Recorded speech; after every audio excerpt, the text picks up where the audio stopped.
अस्सलाम वालेकुम दोस्तों, दिस इज जिरेज। आज की इस वीडियो में हम बात करेंगे कि आप कैसे अपने कंडेंसर माइक्रोफोन का जो बैकग्राउंड नॉइज है वो रिमूव कर सकते हैं और कैसे आप इसको वायरलेस भी बना सकते हैं। मेरी पिछली वीडियोस पे काफी सारे लोगों ने मुझे कमेंट में बताया कि जब वो इस माइक से रिकॉर्डिंग करते हैं तो उनके बैकग्राउंड में काफी सारा नॉइज होता है और वो उस नॉइज को रिमूव नहीं कर सकते। हालांकि वो उस V8 साउंड कार्ड के थ्रू भी उसको कनेक्ट करते हैं, लेकिन फिर भी उसका बैकग्राउंड नॉइज जो है वहीं पर रहता है। तो इस वीडियो को आप आखिर तक देखें, क्योंकि इस वीडियो में मैं आपको बताऊंगा कि आप इस माइक्रोफोन का जो बैकग्राउंड नॉइज है वो कैसे रिमूव कर सकते हो और आप इसको वायरलेस कैसे बना सकते हो। जैसे कि आपको इस वक्त सुनाई दे रहा है, इस वक्त जो रिकॉर्डिंग हो रही है वो इस माइक के थ्रू हो रही है, जो कि इस ट्रांसमीटर के साथ कनेक्ट है। मतलब ये एक वायरलेस माइक्रोफोन है। तो मैंने सोचा अगर मैं BM कंडेंसर माइक्रोफोन को इसके साथ कनेक्ट कर दूं तो क्या वो भी वायरलेस बन जाएगा।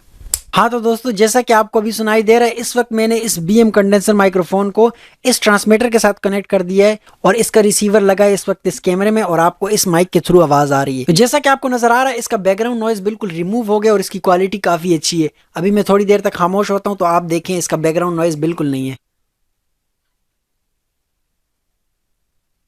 तो जैसा कि आपको इस वक्त सुनाई दे रहा है, ये बिल्कुल वायरलेस हो गया है, लेकिन अगर फिर भी इसमें फूकों की आवाज़ें आ रही हैं तो आप इसके ऊपर ये डाल सकते हैं, जिसकी वजह से आप इसको बिल्कुल जो है करीब भी आ सकते हैं और बिल्कुल इसमें प्रोफेशनल आप रिकॉर्डिंग कर सकते हैं और बिल्कुल बैकग्राउंड नॉइज रिमूव हो जाएगा, आपका बिल्कुल क्वालिटी बहुत अच्छी हो जाएगी। लेकिन इस माइक को आप 100% जो है वो वायरलेस भी नहीं बना सकते, क्योंकि इसके लिए ज़रूरी है कि आप इसमें फैंटम पावर लगाएं और अगर आप इसमें फैंटम पावर लगाएंगे तो ये जो है इसको फिर भी कनेक्ट करना पड़ेगा और इसके साथ काफ़ी लंबी तारें होंगी और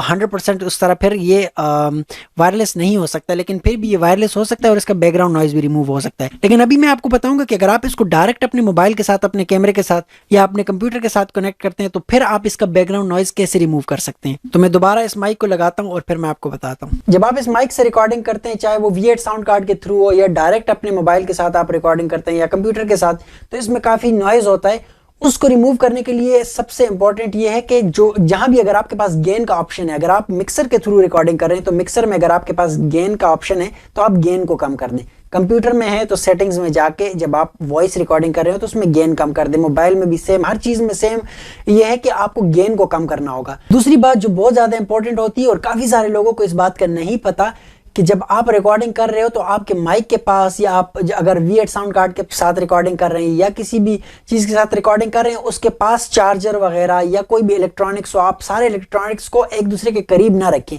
क्योंकि उसमें जो नॉइज बनता है वो जो है आपका जो माइक है वो डिटेक्ट करता है या जो भी आपका साउंड सिस्टम है वो डिटेक्ट करता है। देखें, आपने देखा होगा जब आपके मोबाइल में कॉल आ रही होती है और आपके पास कोई स्पीकर होता है तो उसकी आवाज़ उस स्पीकर में ऑटोमेटिक आने लग जाती है, सिग्नल की आवाज़, क्योंकि वो स्पीकर उसको डिटेक्ट कर रहा होता है। इसी तरह जब आपका माइक होता है तो वो इलेक्ट्रॉनिक्स को डिटेक्ट करता है, काफ़ी आप आसपास अगर आपका मोबाइल पड़ा है, कोई और चीज़ पड़ी तो उसको डिटेक्ट करता है और इस वजह से उसमें एक नॉइज आ जाती है। एक ये तरीका है। फिर दूसरा, अगर आपका जो है तारें अगर किसी चीज़ के साथ कनेक्ट है, मतलब आप जब अगर V8 साउंड कार्ड के साथ कनेक्ट करते हैं और आपके यहाँ पर जो है तार किसी और चीज के साथ कनेक्ट है या हल्की भी एक दूसरे के साथ टच हो रही है या अगर आपके हाथ के साथ टच हो रहा है कुछ, तो उसमें जो है एक शोर आएगा, पीछे एक आवाज आएगी, एक नॉइज आएगा जो मुसलसल एनोइंग नॉइज होगा, वो आपको आ रहा होगा। तारें आपस में कनेक्ट होंगी, तो अगर इस चीज को आप ख्याल रखें कि आपकी तारें ना कनेक्ट हों और वो बिल्कुल सीधी सीधे जा रही हों और